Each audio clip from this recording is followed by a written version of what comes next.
دوستو، وطن عزیز کی ساری سیاسی جماعتوں کی کارکردگی ایک طرف اور عمران خان کے 3 سالوں کی کارکردگی ایک طرف، آؤ ایک چھوٹا سا جائزہ لیتے ہیں۔ سب سیاستدانوں کی جائیدادیں ملک سے باہر، عمران خان اپنا اکلوتا فلیٹ باہر سے بیچ کر پاکستان میں گھر بناتا ہے۔ ساری دنیا کی ایجنسیوں نے زور لگا کر معلوم کیا، پتا چلا اس شخص کی پاکستان سے باہر نہ کوئی پراپرٹی ہے نہ کوئی کاروبار۔ سارے سیاستدان کاروباری مفاد کے لیے غیر مسلموں سے ہاتھ ملاتے رہے، ان کی دعوتیں کرتے رہے، ان کو خوش کرنے کے لیے اپنے ملک کو خود دہشت گرد کہتے رہے، اور عمران خان لندن، امریکہ، عرب، ملائیشیا، ایران، افغانستان جا کر پوری دنیا کے سامنے کہتا رہا کہ اسلام کا دہشت گردی سے کوئی تعلق نہیں، اسلام کو دہشت گردی سے جوڑنے کی سازش مغرب نے کی ہے۔ بھائی، لوہے کا جگر چاہیے تم کو مغرب میں کھڑے ہو کر ان کے سامنے کہو کہ تم نے میرے دین کے خلاف سازش کی تھی؟ ہے کسی میں جرت؟ یہ سب سیاستدان عید منانے کے لیے بھی مغرب جاتے تھے۔ یہ شخص 3 سالوں میں کبھی بھی کسی تہوار پر باہر نہیں گیا۔ جشن عید میلاد النبی یوں منایا کہ خاتم النبیین کی شان بیان کرنے، ان کے اسوہ حسنہ کو پوری قوم کو سمجھانے کے لیے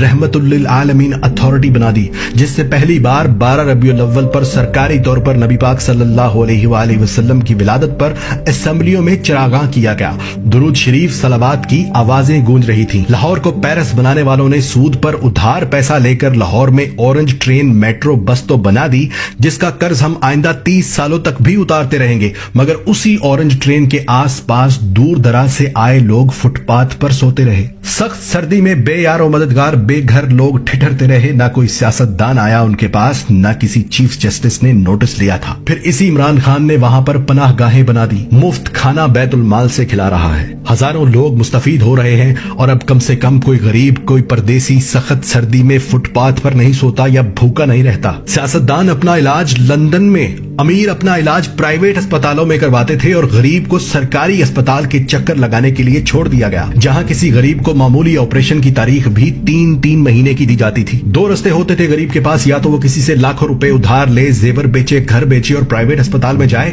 یا پھر 3 ماہ تک سرکاری اسپتال میں باری آنے کا انتظار کرے۔ اور آج اسی عمران خان نے پہلے پختونخوا اور اب پنجاب کے ہر خاندان کو 10 لاکھ روپے سالانہ کی انشورنس مفت کروا دی کہ جاؤ امیر غریب ایک جگہ پر علاج کرواؤ، پیسہ حکومت دے گی۔ کسان کو آڑتی لوٹ لیتے تھے، بیج اور کھاد ادھار دے کر کہتے تھے کہ فصل پوری ہمیں دینا، اور کسان مجبور ہو کر دیتا تھا۔ اونے پونے خرید کر گودام بھر لیتے تھے، نہ گنے کی پوری قیمت دیتے تھے نہ گندم کی۔ اسی عمران خان نے مفت ٹریکٹر تک تقسیم کیے ہیں، کسانوں کو کسان کارڈز بنا کر دیے جس سے سستی کھاد فراہم کی جا رہی ہے۔ حالانکہ تاجر مافیا اتنے ہی زور سے کھاد بلیک میں بیچ رہا ہے تاکہ حکومت کو گندا کر سکے، لیکن حکومت ایک ایک کر کے ان سب کے گوداموں کو سیل کر رہی ہے تاکہ کسان تک کھاد سستی پہنچے اور کسان کسی کی دباؤ میں آ کر اپنی فصل گروی نہ رکھے۔ دنیا کی سب سے بہترین ایئر لائن، دنیا کے سب سے بہادر پائلٹس، دنیا کی سب سے تیز ترین سروس دینے والی PIA کو سیاستدانوں نے کباڑا کر دیا، اور یہاں تک نہیں چھوڑا بلکہ اس کو بیچنے کی رٹ لگا رہے تھے، یہاں تک کہ اس کے ساتھ قومی سٹیل مل مفت دے رہے تھے۔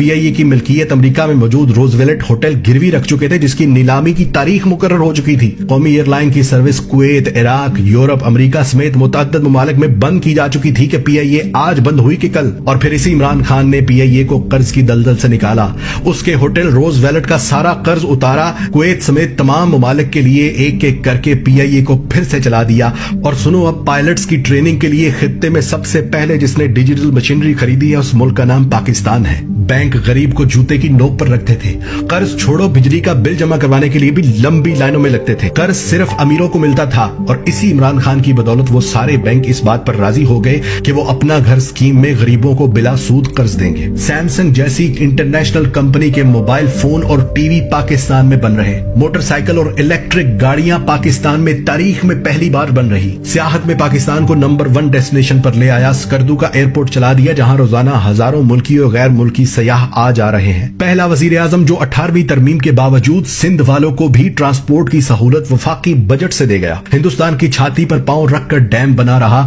گلگت بلتستان کو پاکستان کا آفیشلی حصہ بنا دیا، افغانستان اور امریکہ کی 20 سال سے چل رہی جنگ ختم کروا دی، پردیسیوں کے لیے روشن ڈیجیٹل اکاؤنٹس کھولنے کی سہولت دے دی، نادرا کے باہر لگی لمبی لائنیں ختم کر دی، کسی پرائیویٹ انشورنس کمپنی کے طرز کے دفاتر بنا دیے جہاں عورتوں مردوں کے لیے علیحدہ انتظار گاہیں، ایئر کنڈیشنڈ کی سہولت، نئے درخت لگانا تو دور، یہاں ہزاروں درختوں کے روزانہ کاٹنے کی خبریں چلتی تھیں، وہاں آج کروڑ نہیں، ارب نہیں، کھرب درخت لگا رہے ہیں، جس سے دنیا پاکستان کو شاباش دے رہی ہے۔ اور جو پاکستان 3 سال پہلے تک سفارتی محاذ پر اکیلا ہو چکا تھا، اسی پاکستان کی ایک آواز پر 56 ممالک کے سربراہان OIC کا اجلاس